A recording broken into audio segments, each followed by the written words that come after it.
We are now going to talk about the impacts on farmers of there being commodities.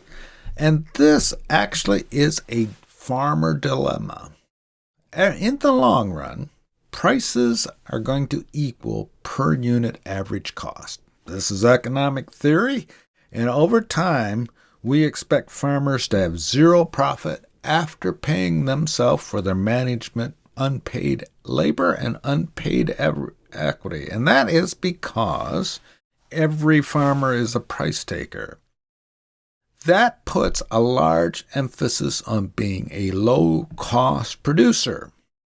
As you are aware, over time we've seen a great deal of technical innovation in agriculture, which largely began in the late 1930s, early 1940s, and we have seen yields increase continually since the 1940s. That has been because of the introduction of new technologies, as we've talked about. Fertilizers, seed, chemicals, all of those, biotechnology have led to those increases. And those technological processes have caused farmers to increasingly buy inputs from our seed and genetic companies, our fertilizer companies, our machinery companies, and our producers of herbicide or plant protection products. Prior to the 20th centuries, farmers were more or less self-sufficiently, largely not having to buy the inputs that produced the crop or livestock. Much less so than today.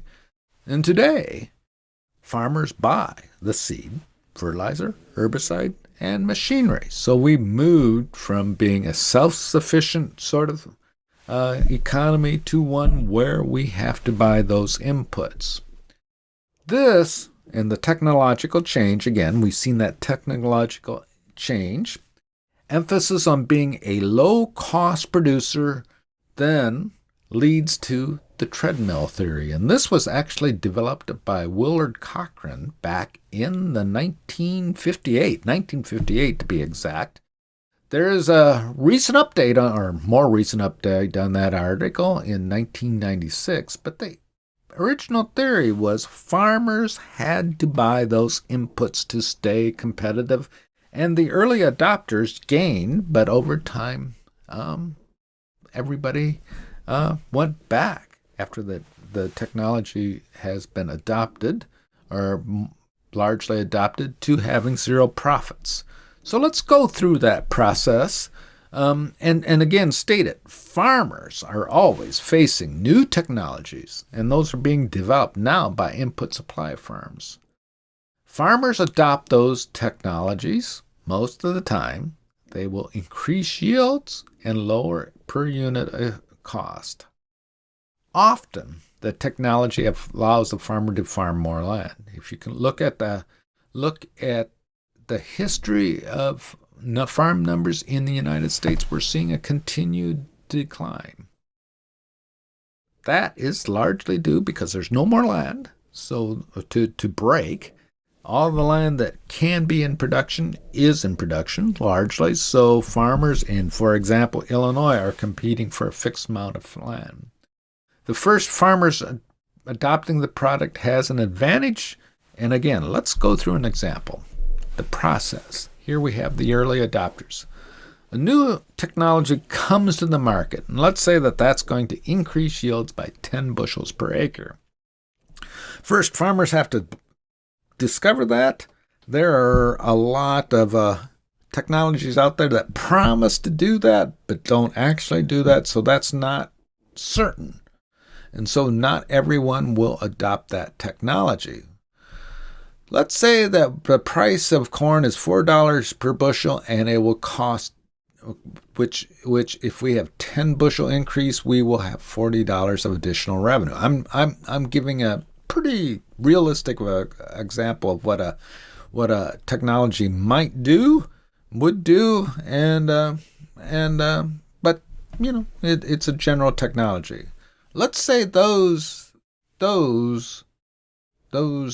that technology has higher cost of $30. 25 of those is going to come from higher seed costs. The seed companies are going to charge an additional $25 per unit for the seed, and they're going to have higher fertilizer cost of $5. Seed companies, let's say, have made a seed that produces 10 more. They're going to charge $25 for it.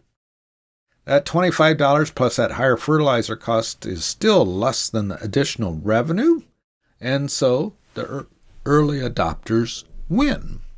Early adopters will gain $10 per acre, $40 additional revenue, $30 of additional cost. All right, that's what happens, but now more and more farmers are going to adopt it. They're going to see their neighbors who have adopted it has worked well, and there's going to be a supply and price effect. Here, let's say this was an equilibrium on our right, the graph before we had the technological adoption. Now we add it, and it shifts the supply curve to the right, and now we'll get a higher quantity at a lower price. All right? So continuing that, the early adopters have additional profit of $10 per acre, but now let's say the price goes down to $3. In the long run, we expect profit returns to equal zero, so that $10 would drive our price down, and we have a $0 of additional revenue in the long run. How much that price declines will depend on the elasticity of the demand curve. What the slope of that demand curve will matter as far as how far the price goes down. So here's the treadmill. Early adopters will see increased production at lower cost, so they will have the incentive to adopt that technology. Farm incomes will increase, price will be driven down. Later adopters will have farm incomes fall as price falls. They're forced to adopt the lower cost technologies, and there's going to be some degrees in there of early adopters, middle adopters, and finally late adopters have to just simply adopt it. You can think about this as GMOs. GMOs lower costs, so farmers have an incentive to adopt it, and they have to adopt it if we have a commodity-based market. Farmers are then always on a treadmill, always running to adopt the newest technology to stay ahead of declining real prices. And then we have farmers shift to early adopters, usually the larger farmers. Later adopters drop out, and farmers consolidate. In this process, all consumers are the winners because they have lower food prices. And if you look at what we've seen in food prices, they've come down over time. If you look at yields, they've gone up over time. And if you look at the number of farms, at least in the United States, they've gone down over time, where we've had a fixed supply of land. And that is the treadmill. And what commodity-based marketing, along with technological change, causes to happen to farmers.